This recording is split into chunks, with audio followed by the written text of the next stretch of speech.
Pag-usapan natin ang three parts of the soul according to Plato. These are the appetitive, the spirited, and the rational. Ano bang pinagkaiba, sir, ng tatlo?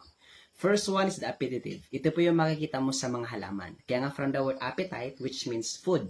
Ano bang ginagawa ng mga halaman? Photosynthesis. They have the ability to produce its own food. Pero ang mga halaman, wala po silang spirited at wala po silang rational. Pag sinabing spirited, ang keyword mo dyan, emotions. So, walang emosyon ng mga halaman. Samantalang wala din silang rational part. Ano po? Kasi hindi naman nag-iisip ang mga halaman. Next one are the animals. So, majority ng mga animals, meron silang dalawa. Ano yung dalawa? The appetitive and then the spirited. So, meron silang appetite kasi they also crave for food.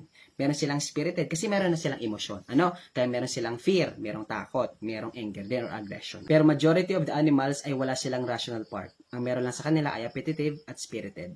Last one is the human. So according to Plato, meron daw three parts ang ating soul. First one is the appetitive. Ito yung parte ng soul na matatagpuan sa ating stomach. Kaya nga from the word appetite, which means body needs, responsible for survival purposes.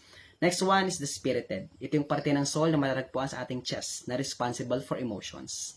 And last one, anong pinagkaiba natin sa plants and animals? Meron tayong rational part. Ito yung parte ng soul na matatagpuan sa ating head. Kaya tayo nag-iisip ng tama at mali, what's best for us. So according to Plato, meron tayo ng tatlo, balance tayo, kaya we live harmoniously with others.